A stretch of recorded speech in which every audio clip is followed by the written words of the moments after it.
comentar, pessoal, algumas coisas que a gente até já tem falado um pouco sobre isso, tá? E tudo isso vai correr juntamente com aquilo que a gente já tem feito dos nossos canais, né, de forma individual, né, o Samuel no canal dele, eu no meu, o Júlio, né, o Vitor agora está começando, né, o Márcio também comenta algumas coisas lá, mas principalmente o que? Ligado à questão da própria mecânica quântica.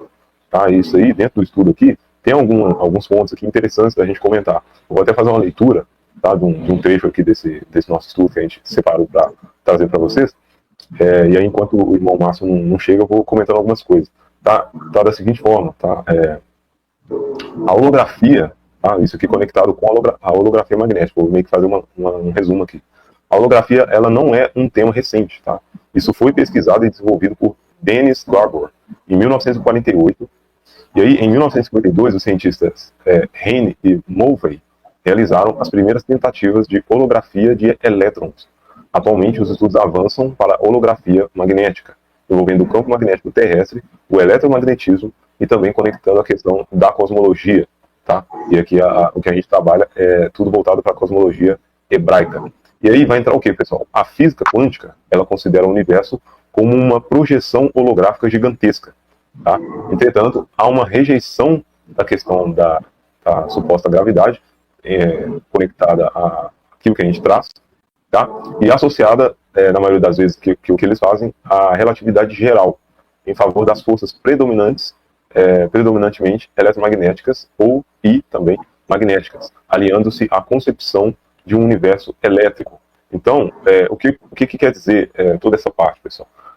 Os físicos, tá, de uma maneira geral, eles foram desenvolvendo, tá, de acordo com as observações da física clássica lá de Newton, e por aí vai, para não ficar citando todos eles, eles foram tentando responder aspectos e fenômenos, tá, do nosso universo apenas utilizando a observação da mecânica da física clássica. E aí, quando você vai para o nível subatômico das partículas, você percebe que as partículas, ou o mundo que a gente interage, que a gente chama de mundo físico, ou que a gente chama de realidade, isso não interage da mesma forma, respeitando as questões da física clássica em si, mas sim agora utilizando novas leis, né, digamos assim, e essas leis ligadas à mecânica quântica, ou seja, o que seria isso, basicamente? Seria você observar fenômenos, tá, que ocorrem no nosso mundo, no campo visível e até no micro, ou invisível, né, aquilo que a gente não consegue observar assim, de maneira natural, a olho nu. Só que esses fenômenos explicados a níveis subatômicos das partículas. Então, quando ocorre alguns determinados fenômenos, a gente consegue fazer esse tipo de observação. E aí, a física clássica, ela não consegue dar determinadas respostas. Tá? E aí, aonde que alguns cientistas foram tentando desenvolver essa questão. E aí é onde que entra digamos assim, a falha não, seria a falência, né, do modelo heliocêntrico.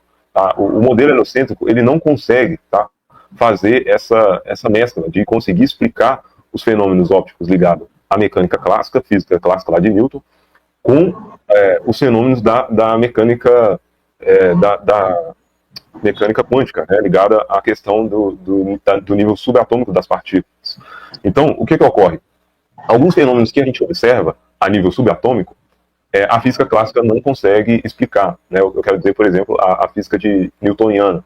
Né? Você tem ali as leis básicas de Newton, como, por exemplo, isso inclusive outros cientistas não vão associar essas questões, mas, por exemplo, a lei da inércia de Newton, ela não é respeitada a nível subatômico das partículas, eu quero dizer a nível quântico. E aí é onde que, no mundo hoje que a gente está, né, na cosmologia moderna, eles acabam tendo que, entre aspas, assumir um caráter metafísico para poder tentar explicar alguns fenômenos. Então, o que ocorre? Aquilo que a Bíblia sempre já falava, esses caras eles acabam tendo que assumir algumas coisas, porque, na realidade, isso não passa daquilo que a gente já conhece como mundo espiritual. Então, você não consegue dissociar o mundo físico do mundo espiritual, né, que está ligado ao nível subatômico das partículas, e também tudo mesclado ao eletromagnetismo. Todos esses fenômenos, eles funcionam de maneira dinâmica. Tá? Você não consegue eliminar um fenômeno para poder explicar uma determinada observação. Né? E isso não dá para ser feito, mas dentro do modelo heliocêntrico, eles acabam tendo que fazer isso. Como, por exemplo, eles têm que eliminar os fenômenos atmosféricos para poder explicar, por exemplo, a curvatura. Então, a maioria das vezes, eles vão eliminar ali, eles vão falar, não, que não considera a atmosfera para a gente poder observar ali os fenômenos de refração, os fenômenos de desvio da luz para o meio, né, o mais denso em cima, o mais denso abaixo. Todos esses fenômenos da atmosfera, eles têm que eliminar isso para poder tentar explicar a observação mecânica do modelo heliocêntrico. E tudo isso está ligado ao nível subatômico das partículas. E isso a gente consegue observar dentro da cosmologia dos antigos, cosmologia hebraica, né, que é aquilo que a gente chama de cosmologia bíblica. Então, isso, a Bíblia, né, a Escritura Sagrada, ela sempre já falou disso. Só que por esses caras adotarem a mecânica clássica de Newton, né, e desses chamados pais da ciência, eles acabaram dando literalmente um tiro no próprio pé, porque lá na frente, né, outros cientistas que foram desenvolvendo a questão da mecânica quântica começaram a documentar essas observações, como, por exemplo, uma partícula que ela não respeita, por exemplo, a lei de um corpo, ele não pode ocupar dois espaços ao mesmo tempo.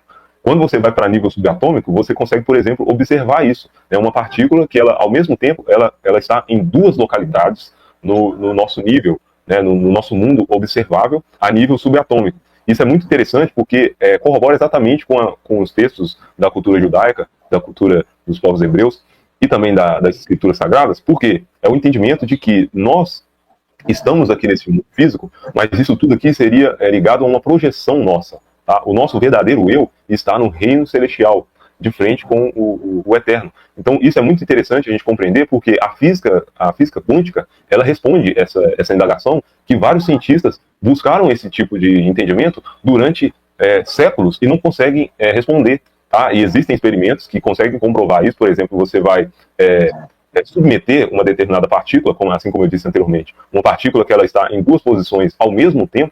Você vai submeter, por exemplo, alguns experimentos científicos, como, por exemplo, você vai elevar a temperatura dessa partícula e o resultado vai ser observado na outra partícula que está em um outro ponto. Então, por exemplo, se você aquece uma partícula que está ligada, né, interdimensionalmente, vamos dizer assim, né, dentro da mecânica quântica, com a outra partícula, ou seja, como se fosse a mesma partícula ocupando dois espaços ao mesmo tempo, quando você submete, por exemplo, um movimento em uma partícula, a outra em outro ponto, ela vai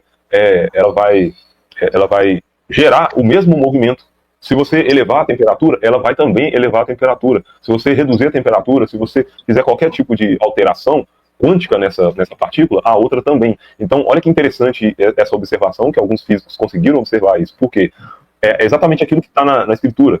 Né? Aquilo que você ligar no céu também está ligado na Terra, e vice-versa. Então, aquilo que você liga na Terra também está ligado no céu. Ou seja, o seu corpo, tá? Isso aqui é uma coisa muito profunda, mas o seu corpo físico tá aqui, ele está ligado ao seu corpo, digamos assim, o seu corpo etéreo, que ele atua no reino espiritual. E da mesma forma que as suas ações, elas vão gerando consequências para você aqui neste mundo, ela também, ao mesmo tempo, ela vai gerando consequências, inclusive consequências ligadas ao nosso DNA, que o nosso DNA, ele funciona como se fosse a ponte que liga o mundo que a gente chama de físico com o mundo espiritual, que seria o mundo etéreo. E aí o nosso DNA é exatamente como está lá na Escritura, né, que Jacó ele teve o sonho. Ele é a escada espiralada, então ele conecta aonde os anjos, né, os malar, eles transitam, né, aquilo que o Júlio comentou no início da live. Exatamente isso. Então, o nosso DNA ele faz essa interconexão do mundo físico para o mundo espiritual. E as nossas ações aqui nesse mundo, elas vão refletir no mundo espiritual. E isso tudo está ligado ao julgamento final. Então, é uma coisa indissociável de você separar a física clássica da física quântica, né, que está ligada à metafísica, do mundo espiritual. Não tem como você separar isso. Não tem como você isolar alguns fenômenos para tentar explicar algumas observações.